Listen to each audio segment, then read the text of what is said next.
Hello students, now we will start here new topic, that is conditional statements and converse. Okay, so what is meant by conditional statement, okay, what is meant by converse, we will discuss about this one in this video. Okay, so first is what? Conditional statement. The statement which are written in if then form are called as a conditional statement. Okay, when any statement we form or any statement written in the form of if and then this type of statement is called as the conditional statement. Okay, the part of the statement following if, okay, the part of statement following the if part is called as a antecedent. Okay, is called as what? Antecedent. Okay, and the part of statement following then is called as a consequent.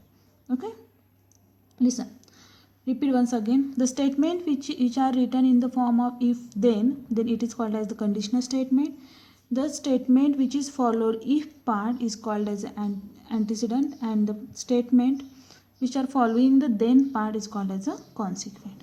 So we'll discuss these three concepts with the help of one example. So for example, consider the statement here. Okay, one statement given here, that is the diagonals of rhombus are perpendicular bisector of each other. This is the property of rhombus. Okay, rhombus means what? It is the type of the quadrilateral, and the diagonals of that of this rhombus is what? It is a perpendicular bisector.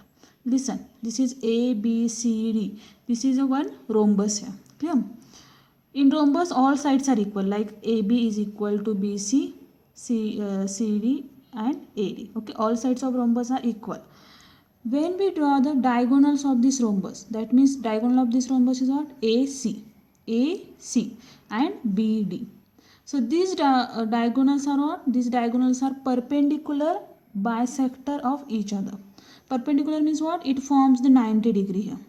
And bisector means what? Same, at the same distance they are intersecting, or the distance between these two. That suppose here O, so AO is equal to OC, BO is equal to OD. That means the distance between these are equal and they are perpendicular to each other. Listen, if we have to consider the diagonal, that is AC, so this diagonal is perpendicular to diagonal BD. Clear? That means it forms the 90 degree.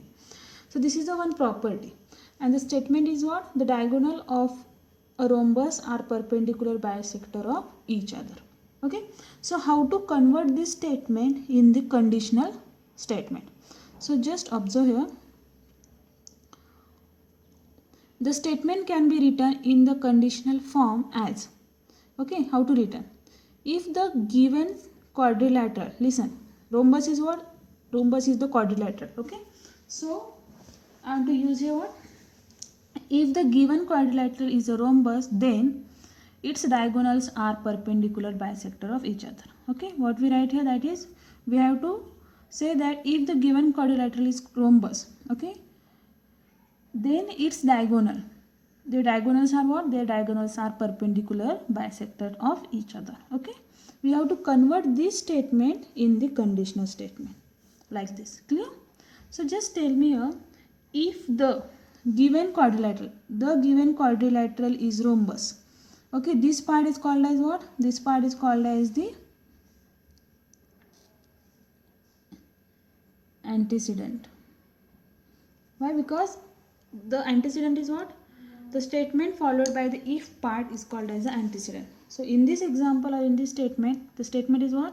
If the given quadrilateral is a rhombus, that means this is an antecedent, then its diagonals are perpendicular bisector of each other. After that, we have to call this as a consequent. Okay, this is what? This is consequent. Like this. Clear? Okay. So now next, understand up to this point what is meant by the conditional statement, what is meant by antecedent, and what is meant by consequent. Okay. Now next we have to discuss about here converse. Converse means what? Okay, if the antecedent and consequent in a given conditional statement are interchanged. Okay, if I want to change the antecedent and consequent with each other, or instead of consequent we have to write here antecedent, and instead of antecedent we have to write here consequent. Then this type of statement or the resulting statement is called as what? It's called as a converse of the given statement. Okay, we have to write the opposite statement. Clear? So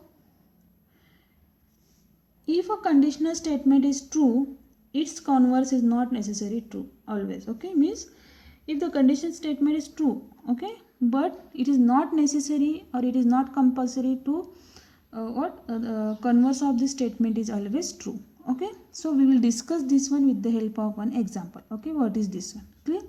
So just observe here one example. Okay, conditional statement. Conditional statement is what? If a quadrilateral is a rhombus, then its diagonals are perpendicular bisector. Okay, so this is your question which is already we have to discuss this one. So this is the conditional statement. So if we have to find out the converse of this one. Clear? So how to do this? Converse of this statement is what? If diagonals of quadrilateral are perpendicular bisector of each other, then it is a rhombus. Okay, so just tell me, first condition is what is the normal statement? That is, if the quadrilateral is the rhombus, okay, then its diagonals are perpendicular to each other. Okay, this is correct statement. Okay, if we have to reverse this statement, like if a diagonal of a quadrilateral are perpendicular bisector of each other, then it is called as the rhombus. That means these two conditions, this is true and the first one is also true. Okay, so in this example we can say that the statement and its converse are true. That means both cases which contains the true statement.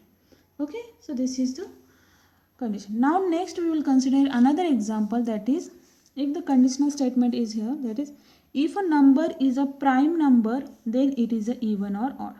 Okay, number, when we call it as a number is the prime number, it is either even number or odd number. Okay, this is a conditional statement. If I want to convert this conditional statement to the converse, so what is the converse here? If a number is even or odd, okay, then it is a prime number. Okay, this is not true. Why? Because listen, if a number is even or odd, take any even number, that is suppose 26. Okay, suppose we have to consider 26. If a number is even or odd, then it is a prime number. So 26 is a prime number? No, it is even number, but it is not a prime number. That means this converse is false. Okay, so in this case we can say that statement is true but its converse is false.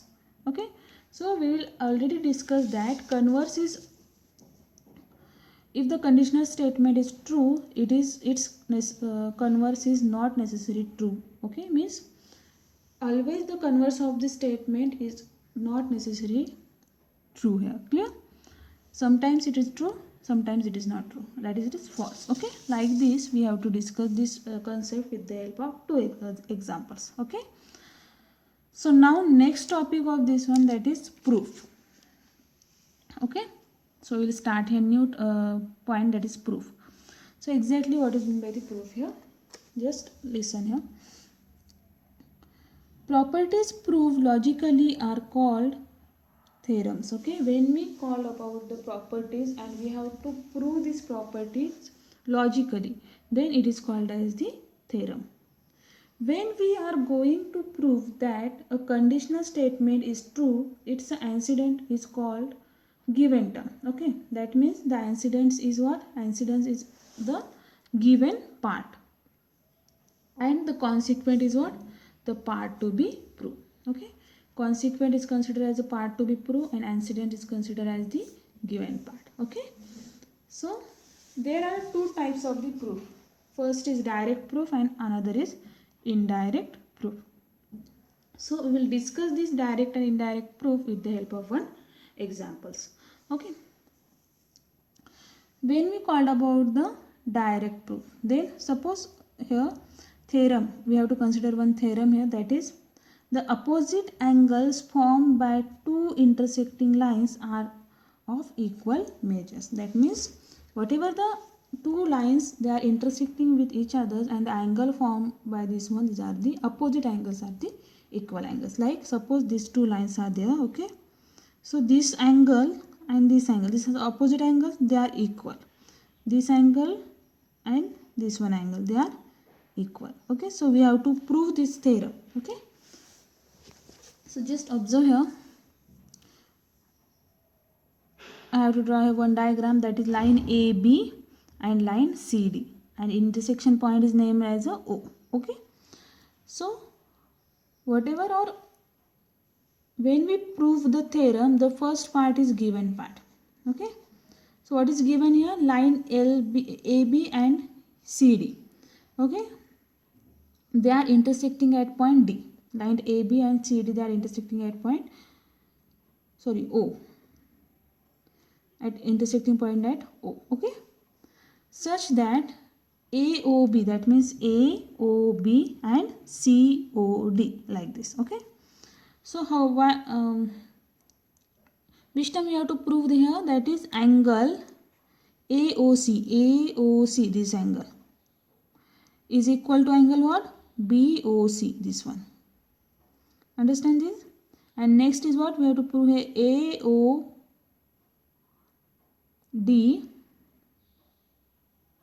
sorry, AOC, this one is, and this one, and this one, and this one. Correct? Okay, like this we have to prove the opposite angles are equals. So how to do this? Next part is your proof. Okay, here is your proof. Here AB is a line. Yes, what is given here in your theorem, one figure is that is AB is the line. Okay, so AB is line, so therefore angle AOC, which one? AOC, this angle, plus angle BOC, this one, AOC, this one, and this one angle. When we add these two angles, the result is what? 180 degree. Why? Because they are a linear pair angle. That means the straight line is there and we have to find out the angle of this one. Okay, so we can write it as angle AOC plus BOC is equal to 180. Why? Because linear pair angle is there and we have to give here equation number 1. Similarly, BOC, angle BOC, this one, plus angle BOD, this one. Okay, these two angles, when we add these two angles, what is the result? That is we have to get here 180 degree. Okay, so we have to get here 180 degree, that is a linear pair of angle, and this is your equation number 2. So just observe equation number 1 and 2. This term and this term is equal to what? 180 degree. Same. Therefore we can write it as angle AOC plus angle BOC is equal to angle BOC plus BOD. Okay, so just observe here, BOC and BOC get cancelled because they are common. Okay, so what is the result here? That is angle AOC is equal to angle BOD. Okay, so we can say that what we get here? That is angle AOC, this one, is equal to angle what? BOD, this one. That means we have to prove the first part, that is this angle is equal to this angle. Okay, so we have to prove this first part. So similarly we can prove the second part also, angle AOD is equal to angle BOC, and this is called the direct proof. Okay, this method is called as the direct proof. Okay, understand up to this point? Next we have to talk about here indirect proof. Yes, what is meant by the indirect proof? Okay, when we talk about the indirect proof, listen here, we have to assume some possibilities here. Okay, or this type of the proof starts with an assumption that the consequent is false. Okay, whatever the result is there or whatever the information we have to prove, first of all consider this information is false. Okay, using it and the property accepted earlier, we start arguing steps by step and reach a conclusion. the conclusion is contradicting with the antecedent or a property which is already accepted. Here the assumptions are assumption that the consequent is false goes wrong. So it is accepted that the consequent is true. Okay. So what is this? Just listen here. Whatever the equation or whatever the theorem is given, given to you, first of all assume that the given statement is wrong and solve according to that assumption statement and prove that the given statement your assumption is wrong. That means, suppose consider here one possibilities. Okay, that is statement is what? A prime number greater than 2 is odd. Okay, we have to consider one statement that is a prime number greater than 2. Okay, is odd. So conditional statement, or what is the conditional statement here? That is, if p is a prime number greater than 2, then it is odd. This is what? This is, we have to form the one conditional statement. That is, if p is a prime number greater than 2, then it is odd. So we have to write here given first. Clear? P is a prime number greater than 2. That is, 1 and p are a divisor of p. Prime number means what? Prime numbers are those numbers which are divisible by itself and 1. So it's a divisor is what? Itself number and 1. So this is given here. Now to prove. What is to prove here? That is, p is an odd number. Okay, we have to prove the given number is the odd number. Okay, this is your proof. So let us, with the help of indirect proof, we have to consider the opposite statement. What do you prove here? That is, p is the odd number. So opposite of this one, consider the p is an even, it is not odd number. Okay, so while writing the proof, just look here. That is, let us suppose that p is not an odd number. Okay, we have to consider here what? P is not an odd number. Okay, what part we have to prove here? That is, p is the odd number, but we have to consider here what? P is not an odd number. Why? Because we have to use here indirect proof.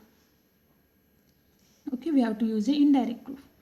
So opposite statement of this one, that is, p is not an odd number. Okay, so if p is not an odd number, so which type of p number is there? That is even number. So therefore we can say that p is an even number. Okay, understand this? If p is an even number, so it is divisible by 2 only. Okay, it is divisible by 2. So this is your equation number 1. Okay, understand up to this point? So this is not possible because why? P is an prime number. Yes, what we say, that p is an prime number and it has only 2 divisors, 1 and 2. What is the given part here? That is, p is the prime number. P is what? Prime number. When we call it as a prime number, then it is what? It is the divisor of this one is what? 1 and number itself. Okay, so p is a prime number and it has only 2 divisor, 1 and 2 itself. Okay, but in your first equation, what is the result here?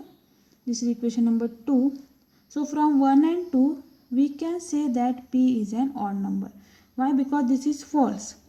Okay, when we consider this one, the condition is not satisfied, as we write here in equation number 2. So therefore we can say that p is an odd number. If p is not an even number, that means the p is what? P is the odd number. That means we have to contradict the statement. Okay, so this is the indirect proof. So in this way we have to discuss here conditional statements, converse and proof. Types of proof, that is direct proof and indirect proof. Okay, thank you students.